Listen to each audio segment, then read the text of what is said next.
बिस्मिल्लाहिर्रहमानिर्रहीम। पुराना खिलाफ राय के साथ में इफ्तार का आदमी, और कोई माने या ना माने मगर हकीकत यह है कि खान साहब बहुत बड़ी सियासी गलती कर चुके हैं। वैसे तो उन्होंने बहुत सी गलतियां की है, लेकिन जो असम्बलियां तोड़ने वाली गलती है वो उनको बहुत भारी पड़ रही है। और अब लगता है कि जिस काम के लिए उन्होंने असम्बलियां तोड़ी थी वो काम उनसे दूर होता जा रहा है। वो ख्वाहिश उनकी पूरी होती नजर नहीं आती। मंजिल जो है वो पहले से भी ज्यादा दूर और तवालत इख्तियार करती हुई नजर आ रही है।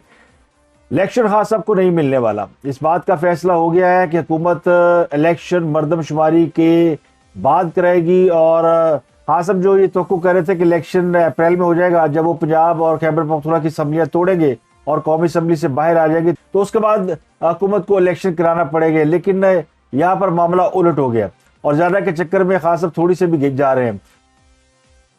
खान साहब का ख्याल ये था कि वो जल्द इलेक्शन में चले जाएंगे तो उनको इसमें तो पॉपुलर है और वो इलेक्शन जीत सकते हैं। तमाम पोल सर्वे उनके हक में है। और अगर अब वो इलेक्शन जीत गए तो फिर कौमी असम्बली का इलेक्शन जीतना उनके बाएं हाथ का खेल होगा। लेकिन जो उनके मद्दे मुकाबले सियासतदान है वो भी घाट घाट का पानी पिए हुए, वो भी कच्ची गोलियां नहीं खेले हुए। तो कहते नेले पे दला मारना। तो अब हुकूमत पिछले कुछ हफ्तों से वो इसी काम में मसरूफ है। इससे पहले लगता था कि खान साहब का हर पासा जो बिल्कुल ठीक पड़ रहा है और हुकूमत जो बैकफुट पर जा चुकी है, दीवार के साथ लग चुकी है। मईशत और महंगाई ने उन्हें वैसे ही तोड़ रखा है। और उसके बाद अब जो डॉलर की परवाज है वो हुकूमत के ऊपर असरअंदाज हो रही है। लेकिन इसके बावजूद कि डॉलर आज बहुत बड़ी लंबी छलांग लगाकर 255 रुपये पर पहुंच गया है और ये पाकिस्तान की तारीख का सबसे महंगा रेट है। और एक दिन में 24-25 रुपये का इजाफा हो रहा, ये बहुत बड़ी नाकामी, बहुत बड़ा फेलियर समझा जा सकता है। और उसकी बुनियादी वजह कोई बहुत बड़ी नहीं है। ये पाकिस्तान में दो वज़ीर ख़जानों की आपस में जो अना है और जो लड़ाई है, जो जिदबाजी है, उसका नतीजा और उसका अक्स नजर आता है। साबिक़ वज़ीर ख़जाना मुफ्ता इस्माइल और मौजूदा वज़ीर ख़जाना इसाक डार दोनों जो है वो यानी इनमें 36 का आंकड़ा है। दोनों एक दूसरे के मुखालिफ बयानबाजी कर रहे हैं। मुफ्ता इस्माइल साहब जब वज़ीर ख़जाना थे तो इसाक डार साहब और उनकी जो लॉबी है उन पर तनकीद करती थी। और अब जब इसाक डार साहब को वज़ीर ख़जाना बनाया गया तो मुफ्ता इस्माइल साहब जगह जगह जो है वो उनके खिलाफ बात करते फिर रहे हैं। और वो जस्टिफिकेशन तो बहुत देते हैं और उनकी जस्टिफिकेशन जाहिर है उनके हक में जाती है। जब वो गए थे तो डॉलर को 235 रुपये का था और अब डॉलर 255 रुपये में चला गया। तो ये इसको वो अपनी जीत समझ रहे हैं। लेकिन ये जीत या हार किसी की भी नहीं हुई। इसमें नुकसान जो है वो सबसे ज्यादा पाकिस्तान के आवाम का हो रहा है। तो डॉलर पे जैसे ही कैप खत्म हुआ है और डॉलर को मार्केट के मुताबिक छोड़ा गया तो उसका रेट जो है वो ऑलमोस्ट 20-25 रुपये बढ़ गया, जो कि बहुत ही अलार्मिंग है। और उसने पाकिस्तान के यानी की मईशत के ऊपर एक बड़ी बड़ी कारी और जरब लगाई है। लेकिन दूसरी तरफ हुकूमत जो है वो उससे बिल्कुल यानी लापरवाह नजर आती है और हुकूमत अपने प्लान पे काम कर रही है। और उनका अगला प्लान ये कि जो नया इलेक्शन है वो जो है वो नई मरदमशुमारी के तहत कराया जाएगा, जिसे डिजिटल मरदमशुमारी कहते हैं। और उसके लिए कम से कम अगर वो फरवरी में शुरू होती है और फिर उसको 3-4 माह का अरसा लगता है, उसके बाद हल्का बंदियां भी होनी है। अगर ये सारे काम हो जाते हैं तो फिर इलेक्शन जो है वो अपने मुकर्रर वक्त से आगे भी जा सकता है। तो एक बहुत बड़ी मीटिंग हुई लाहौर में वज़ीर आज़म शहबाज शरीफ, साबिक़ सदर आसिफ अली ज़रदारी और मौलाना फजल रहमान के दरमियान। ये तीनों पीडीएम के यानी लीडिंग मेंबर है, क़यादत है, और मौलाना फजल रहमान पीडीएम के सरबराह है। तो ये गौर किया गया कि जो इलेक्शन होने हैं जिसमें पंजाब और खैबर पख्तूनख्वा के इलेक्शन भी शामिल है, ये नई मरदमशुमारियों, नई हल्काबंदियों के तहत कराए जाए। और इसके लिए राजी करने की कोशिश की जा रही है। लेकिन दूसरी तरफ मरीम नवाज वापस आ रही है।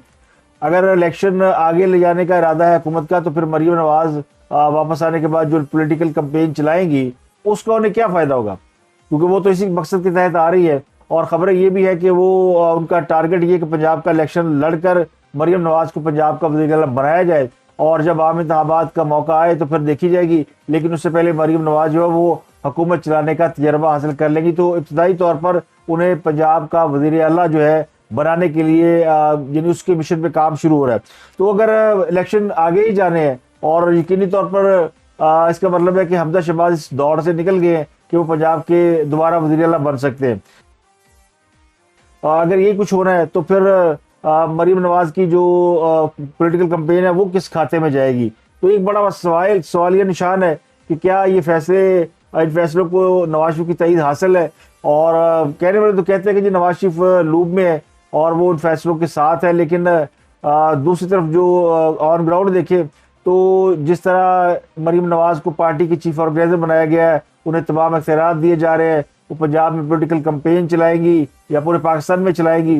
तो उससे लगता ही है कि जो इस वक्त मुस्लिम लीग नून की जो क़यादत है, यानी हमजा, जिसमें शहबाज शरीफ, हमजा शहबाज और शाहिद खान अब्बासी और इस तरह के लोग शामिल है, वो शायद अब उनका वो यानी पार्टी के अंदर असर रसूख वो नहीं रहेगा जो कि पहले था या है। तो ये भी पार्टी के अंदर पोजीशनें भी तब्दील हो रही हैं और इसी तरह फिर लगता है कि इसको मद्देनजर रखते हुए कुछ लोग इक़्तिदार को दवाम देने की भी कोशिश करेंगे। तो हासिब के हाथ से तो इलेक्शन निकल गया, अब ये लड़ाई तो चलती रहेगी जिसकी भी हो, पॉलिटिकल जमातें अपने हीले हरबे इस्तेमाल करती रहेंगी, लेकिन जो बुनियादी नुक्ता है वो है इलेक्शन तो निकल गया। इसी बात पे खान साहब ने चिढ़कर कल भरे इजलास में आरफ अलवी को भी डांट दिया और जरा ये कहते हैं कि आरफ अलवी और इमरान खान में बहुत शदीद तनाव की कैफियत है। और कल आरफ अलवी साहब ने बाज़ हम शख्सियात से मुलाकात की थी और खान साहब को उन्होंने 2 बार मुलाकात करके बताया कि आपको गिरफ्तार करने का हुकूमत का कोई इरादा नहीं है। लेकिन खान साहब की तसल्ली इस पर नहीं हुई। खान साहब कहते हैं कि आपने शहबाज के खिलाफ तरीके एतमाद जो है या उनसे एतमाद का वोट लेने के लिए क्यों नहीं कहा। तरह कहते हैं जी आरफ अलवी में और इमरान खान साहब में इस बात के ऊपर खासी यानी टेंशन है और खास तौर समझते हैं कि आरफ अलवी अगर चाहते कि शहबाज के खिलाफ अदम एतमाद आ जाए और वो इस बात का अगर पहले फैसला कर देते तो अब तक शहबाज शरीफ मुश्किल में गिरफ्तार हो चुके होते, लेकिन उन्होंने देर कर दी जिससे हुकूमत को मौका मिला और हुकूमत ने कौमी असम्बली से तरीके साहब का मुकम्मल सफाया कर दिया। उस वक्त तो MQM नाराज थी, NP भी नाराज थी, लेकिन अब तो वो जमातें नाराज हो तब भी अदम एतमाद के या एतमाद का वोट लेने के लिए अगर कहा जाएगा शहबाज शरीफ को तो उन्हें कोई फर्क नहीं पड़ेगा। ज़मान पार्क में एक बड़ा इजलास हुआ जिसमें आरफ अलवी साहब भी शरीक थे, तो इमरान खान साहब ने उनको भरे इजलास में आलमोस्ट डांट दिया और वो नाराज़ है आरफ अलवी साहब से। और आरफ अलवी जो है वो अपनी वजाहतें और पेश कर रहे हैं, लेकिन कहने वाले कहते हैं कि इमरान खान साहब को आरफ अलवी पे इस बात पे भी गुस्सा है कि आरफ अलवी ने जो फौज के साथ मुज़ाकरात के लिए जो टाइम लिया और उन्होंने आर्मी चीफ से मुलाकातें भी की, वो आर्मी चीफ को राजी नहीं कर सके कि वो इमरान खान से मुलाकात कर सके। तीसरा उनके टास्क ये था कि हुकूमत के साथ मुज़ाकरात की राह निकाली जाए, तो उस पर भी आरफ अलवी साहब ने हाथ खड़े कर दिए। वो कहते हैं हमने तो बड़ी कोशिश की है कि हुकूमत मुज़ाकरात के लिए राजी हो जाए, लेकिन हुकूमत पिछले 1.5-2 माह से मुकम्मल साइलेंट है और कोई मुज़ाकरात भी नहीं कर रही। आखिरी दफ़ा जब हुकूमत और जरदारी आरफ अलवी साहब के दरमियान जो मुलाकातें हुई थी या बातचीत हो रही थी वो हो रही थी जब आर्मी चीफ तब्दील हो रहे थे, नए आर्मी चीफ की तकर्री का मामला था, जनरल आसिम मुनीर को अपॉइंट किया जाना था। तो मलिक अहमद खान ने, उससे पहले सागडार साहब ने आरफ अलवी साहब से काफ़ी मुलाकातें की थी, लेकिन उसके बाद से आरफ अलवी साहब से कोई मुलाकातें नहीं हो रही। कल उन्होंने गवर्नर से मुलाकात की और उनसे पूछा कि आपने इलेक्शन की डेट क्यों नहीं दी, तो गवर्नर ने कहा कि जब मैंने समरी में दस्तखत ही नहीं किए तो डेट कैसे देता। तो गवर्नर के पास लॉजिक थी, उन्होंने समरी तोड़ने की, समरी पे दस्तखत ही नहीं किए तो वो डेट देने के पाबंद नहीं है। अगर वो असम्बली तोड़ने की समरी में दस्तखत करते तो फिर उन्हें डेट भी देना पड़ती, तो वो भी लॉजिक बड़ा वैलिड था, पॉइंट वैलिड था। इमरान खान साहब इस बात पे भी शायद नाराज है कि वो जो आरफ अलवी उन्हें गारंटी दे रहे कि इमरान खान को गिरफ्तार नहीं किया जाएगा, वो भी शायद वो कह रहे हैं कि तिफल तसल्ली है, यानी उनका दिल रखने के लिए कहा जा रहा है। और शायद आरफ अलवी साहब के इस्टेब्लिशमेंट के साथ ऐसे राब्ते नहीं है जिनका वो दावा कर रहे हैं, उनकी यकीन दहानियों पे खान साहब अब यानी यकीन करने के लिए तैयार नहीं है।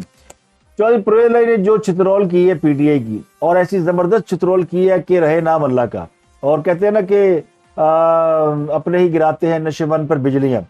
चौधरी परवेज बड़ा खुश हैं, यानी PTI की अगर पिटाई हो रही है, गिरफ्तारियां हो रही हैं और उनके ऊपर अफताद पड़ी हुई है, तो परवेज सब खुशियां मना रहे हैं।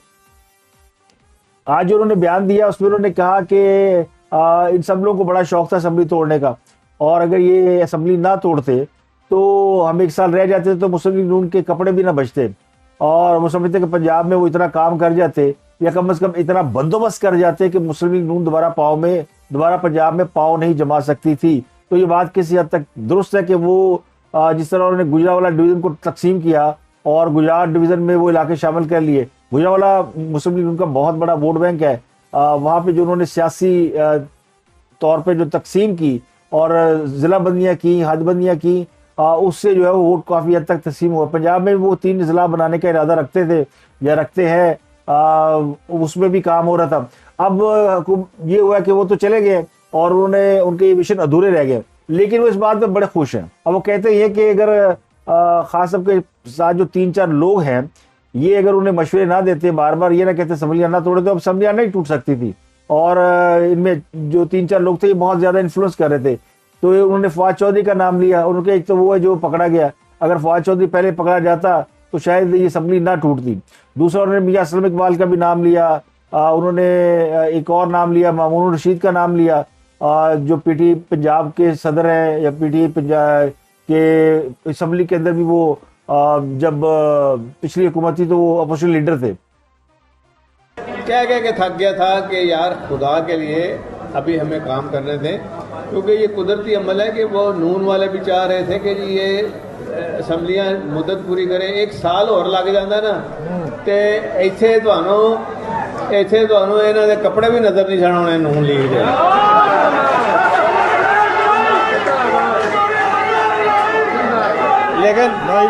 लेकिन बात सुने, अच्छा भाई आप खामोशी से बात सुने, क्योंकि लाइव चल रहा है, आराम से बात सुन। मैं ये कह रहा हूँ कि लेकिन खान साहब के साथ जो बैठने वाले थे ना, बस वो सिरों ले गए सारी पार्टी में। और मैंने कहा था कि यार आपको 25 मई याद है, आपने ज़रूर दोबारा बार बार आजमाना है, जो आजमाए हुए हों तो इस तरह नहीं करते।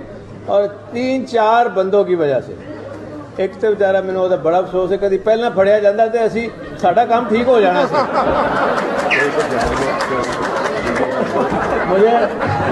मुझे मोनस उसकी बड़ी तारीफें करता है, लेकिन बात सच्ची करनी चाहिए। और फिर एक साथ मैं हैरान हूँ, ये मियाँ असलम के, इकबाल के जो समनाबाद के वो सारे काम हो रहे हैं, बाकी महमूद रशीद के काम बंद, लाहौर के काम बंद। मैंने लाहौर में 21 अरब के मंसूबे दिए, ये अपना जो मियाँ असलम इकबाल का हल्का और महमूद रशीद साहब के हल्के में कम दे सके हैं। लेकिन मुझे अफसोस इस बात का है कि यही लोग जी हुणे तरोड़ो हुण किथे हो भाई, हुण जैसे बुलाए ने तो फिर। तो ये इन लोगों के बारे में, यानी उनका कहना है कि पीटीआई के तमाम जो लोग हैं जो जिनको उन्होंने तरक्याती फंड भी दिए वो बड़ा खुश थे, हम असम्बलियाँ तोड़ेंगे तो पता नहीं क्या कुछ होगा। तो परवेज़ इलाही साहब ने जो यानी बातें की हैं वो है तो हकायक के ऐन मुताबिक, यानी इस बात को तो अब तहरीक इंसाफ के अंदर भी शिद्दत से महसूस किया जा रहा है कि उनको असम्बली नहीं तोड़नी चाहिए थी, क्योंकि असम्बलियाँ तोड़ने के बाद जो सूरत हाल निकली है वो बिल्कुल उससे मुख्तलिफ है जो असम्बलियाँ तोड़ने से पहले थी। असम्बलियाँ तोड़ने से पहले समझते थे इलेक्शन हो जाएगा और पता नहीं क्या हो जाएगा, बस हम जो है वो इतना प्रेशर बिल्ड कर देंगे, हुकूमत जो है वो 2 दिन ही ठहर सकेगी। तो हुकूमत तो लंबी प्लानिंग करके बैठी हुई है। तो अब परवेज़ इलाही फवाद चौधरी से नाराज है, उन्होंने हिसाब चुकता किया है या जो कुछ भी किया है, लेकिन उन्होंने बता दिया कि पीटीआई के अंदर ऐसे लोग मौजूद हैं जो कि खान साहब को गलत मशवरे देते हैं। अब वैसे खान साहब को कड़ा मशवरा दे सकता, खान साहब तो अकले कुल है, शायद परवेज़ इलाही साहब को ये गलत फहमी है। ये बड़े आदमियों का तरीक़ेकार होता है कि उन्होंने जो बात कहनी हो ना वो अपने जो चेले चांटे होते हैं ना उनके मुंह से कहलवाया करते हैं, खुद वो बातें नहीं कहा करते। ये बात चौधरी परवेज़ इलाही के इल्म में होगी क्योंकि खुद वो भी ये काम करते रहे हैं। तो खान साहब को के जो करीबी लोग थे वो भी वही बातें करते थे जो कि खान साहब चाहते थे और खान साहब की माँ पे बातें करते थे। तो अगर परवेज़ इलाही साहब में इतनी हिम्मत है तो फिर कहना इमरान खान ने गलत फैसला किया, लेकिन इमरान खान को वो नाराज नहीं कर सकते क्योंकि उनका वो फ्यूचर चार्म है और उनकी वजह से तो उन्होंने असम्बली तोड़ी है। और परवेज़ इलाही साहब जो कह रहे हैं कि उन्हें 6 महीने और मिल जाते, साल और मिल जाता तो यकीनी तौर पर कोई बहुत बड़ा सियासी वो फायदा नहीं हासिल कर सकते थे, ना ही वो किसी का वोट बैंक तोड़ने की पोजीशन में थे। लेकिन एक काम वो कर सकते थे कि जितना माल उन्होंने कोई पिछले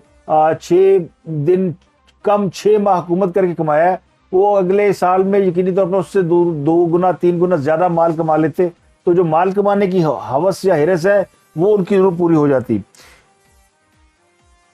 पंजाब और खैबर पख्तूनख्वा में कबीना बना दी गई है। पंजाब में 11 रुकनी कबीना है और खैबर पख्तूनख्वा में 14 रुकनी काबीना है और इसमें बहुत से नए नाम है। पंजाब में जो नए नाम है ऑलमोस्ट वो लोग उनको जानते हैं। कुछ ऐसे लोग हैं जो कि शहबाज शरीफ की हुकूमत का हिस्सा रहे हैं, जैसे नसीम सादिक है, इसके अलावा आमिर मीर जर्नलिस्ट है, उनका भी नाम है। इसके अलावा मंसूर कादर, वहाब रियाज, इब्राहिम मुराद, अजफर अली साहिर, बिलाल अफजल, एहसन तनवीर, डॉक्टर अकरम। ये डॉक्टर अकरम जस्टिस कयूम के भाई है और इनके एक भाई MNA भी थे और मुस्लिम लीग नून के लाहौर के प्रेसिडेंट परवेज मलिक साहब उनके भाई है। तो ये फैमिली है, पॉलिटिकल फैमिली, उनमें से लिया है। ये बहरहाल एक रेप्यूटेड किस्म के आदमी है। एक और खबर ये कि हुकूमत ने जितनी तकर्रिया तबादले परवेज साहब के दौर में हुए थे, भर्तियां हुई थी, उन सब की लिस्टें मांग ली हैं।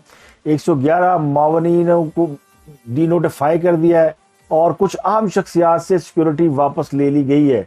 इनमें बड़े बड़े लोग शामिल हैं। परवेज से भी सिक्योरिटी ले ली गई है वापस, जो इजाफी सिक्योरिटी दी गई थी, क्योंकि जब से परवेज वज़ीर आला थे तो उनको एक्स्ट्रा सिक्योरिटी फराहम की गई थी। जिन लोगों से सिक्योरिटी वापस ली गई है उनमें उस्मान बुज़ार, परवेज मोनसलाई, डॉक्टर यास्मीन राशिद शामिल है। इनको इजाफी सिक्योरिटी भी दी गई थी। इसके अलावा मियां असलम इकबाल, राजा बिशारत, मुराद रास, इनसे भी सिक्योरिटी वापस ली गई है। साबिक़ वज़ीर आला के मुशीर खुर्रम मुनव्वर, मुसद्दक़ अब्बासी, उमर सरफराज चीमा, हारून गुल, पीर सैफ अब्बास अली, ताहिर अशरफी, मोहम्मद खां भट्टी जो कि इनके साबिक़ वज़ीर आला के पर्सनल सेक्रेटरी थे और असम्बली सेक्रेटरी इनायतुल्लाह, इन सब की सिक्योरिटी वापस बुला ली गई है। 24 गाड़ियाँ, 554 एहलकार सिक्योरिटी से वापस लिए गए हैं। इसके अलावा इमरान खान साहब के पास अब भी 602 एहलकार और अफसरान सिक्योरिटी की ड्यूटी दे रही है। उन पर उनके हवाले से गौर किया जा रहा है कि उनकी सिक्योरिटी उसको भी कम किया जाएगा और सिर्फ चंद यानी वो सिक्योरिटी उनको दी जाएगी जो कि उनकी जान की हिफाजत के लिए काफ़ी समझी जाएगी। इसके अलावा फवाद चौधरी को सुबह अदालत में पेश किया जाएगा। उनका 2 रोज़ा रिमांड जुम्मे के रोज़ ख़त्म हो जाएगा। जुम्मे को उन्हें दोबारा अदालत में पेश करके मज़ीद रिमांड की दरख्वास्त की जाएगी। बाद ये दावा कर रहे हैं कि उन्होंने तफ्तीश के दौरान कुछ अहम इंकशाफात भी किए हैं। अब वो इंकशाफात क्या है और क्या ये इंकशाफात उन्होंने अपनी मर्ज़ी से किए हैं या उन पर कोई 3rd डिग्री या टार्चर तो नहीं किया गया, ये कल जब पेश होगा फवाद चौधरी तो अदालत में पता चल जाएगा कि उनके साथ क्या सलूक किया गया है। उनके साथ वही सलूक हुआ है जो शहबाज गिल, आज़म स्वाति के साथ किया गया है, या वो ये मौक़िफ़ इख्तियार करते हैं कि उनके साथ भी वही सलूक किया गया जो उनके बाकी साथियों के साथ किया जाता रहा। तो बहरहाल फवाद चौधरी के अंदर होने से परवेज सब बड़े खुश है, लुटिया पा रहे हैं। और आज तो उन्होंने एक और काम किया, मुस्लिम लीग काफ की सदारत भी छीन ली है, चौधरी शुजात से पूरी की पूरी पार्टी छीन ली है और उन्होंने चौधरी वजाद को बना दिया है पार्टी का सदर और पार्टी टेक ओवर कर ली है। जबकि मुस्लिम लीग काफ के जो आइनी तौर पर सदर है वो है चौधरी शुजात और उनकी जमात जो है वो भी ये दावा करी कि मुस्लिम लीग काफ के हवाले से जो इजलास चौधरी परवेज ने बुलाया वो कतई गैर आइनी और गैर कानूनी है। तो परवेज जो कि इमरान खान की जमात में शामिल होने के लिए उन्हें कहा गया था और खास तौर पर दावा कर रहे थे कि वो जल्द शामिल हो जाएंगे, लेकिन परवेज सियाना है। परवेज साहब ने अपनी जमात को नहीं छोड़ा और उन्होंने वो जमात चौधरी शुजात को देकर खुद PTI में जाने की बजाय चौधरी शुजात से वो पार्टी ही छीनने पर तरजीह दी है। तो इसमें एक चीज़ तो समझ में आती है कि चौधरी जिस तरह की भी उनकी वो कहते हैं ना गुफ्तगू है या जिस तरह वो नज़र आते हैं सादा से, वो वैसे है नहीं। वो सियासी दूरंदेशी काफ़ी हद तक रखते हैं और कोई भी ऐसा काम नहीं करते जिससे बाद में उनको यानी पछताना पड़े या खून के आंसू रोना पड़े। तो वो कहते हैं ना कि उनके अगर आप देखें तो परवेज साहब अगर आ जाते PDM के साथ तो वो माल नहीं कमा सकते थे जो वो उन्होंने इमरान खान के साथ रहकर जो इंजॉय किया, और वो अरबों रुपए हैं। जब वक्त आएगा और अगर मौजूदा हुकूमत में दम खम हुआ, उसकी इंक्वायरी लग गई तो बहुत सारी चीज़ें सामने आ जाएंगी। लेकिन इन्होंने वो कहते हैं ना कि you scratch my back I scratch your, ये होता नहीं है, तो ये होना भी नहीं है। लेकिन जो सबसे बड़ी और अहम खबर है, वो दिलचस्प खबर है, वो मलिक अहमद खान की प्रेस कॉन्फ्रेंस थी, जिन्होंने इस बात का एतराफ़ किया जो मैं अपने अक्सर प्रोग्राम में कहता रहता हूँ कि अगर किसी को पहले सज़ा दी जाती, अगर आर्टिकल 6 लगा दिया जाता, वो जो कासम सूरी ने एक्ट किया था असम्बली डिज़ोल्व कर दी थी और फिर उन्होंने वो दोबारा रिस्टोर भी कर दी थी। तो उसको अगर देखा जाए तो वो तो आइन की आर्टिकल 6 की खुल्लम खुल्ला खराब वर्जी थी। तो आज अहमद खान ने इस बात का इतराफ़ किया कि उनकी हुकूमत से ये गलती हुई कि उन्होंने आइन के आर्टिकल 6 के तहत इमरान खान और कासिम सूरी पर मुकदमा दर्ज नहीं किया। अगर दर्ज कर लेती तो हालात आज यहाँ तक ना पहुँचते। तो बहरहाल हालात जैसे तैसे भी है, वो यहाँ तक पहुँच गए हैं। अब देखते हैं कि हुकूमत के पास अब क्या वो विल है कि वो इमरान खान साहब के ऊपर आर्टिकल 6 का मुकदमा कायम करे और उन्हें गिरफ्तार करे, क्योंकि बातें बहुत हो रही है गिरफ्तारी की, लेकिन वो कहते ना एंज ही लगता मारा के कट के सीटा के ज़्यादा। तो आज रात फिर जो है वो ज़मान पार्क के बाहर आवाम जो है वो ठठरती रहेगी और इमरान खान को गिरफ्तारी से बचाने की कोशिश करती रहेगी, जबकि हुकूमत ने इमरान खान को गिरफ्तार करने का अभी फैसला नहीं किया, या फिर वो अभी इस मौके का इंतज़ार कर रहे हैं कि किसी मुनासिब मौके पर उन्हें गिरफ्तार किया जाए। तो अब तक के लिए इतना ही। आपसे मुलाकात होती है अगले व्लॉग में। अपना गिरदोनवा के लोगों का बहुत ख्याल रखिएगा।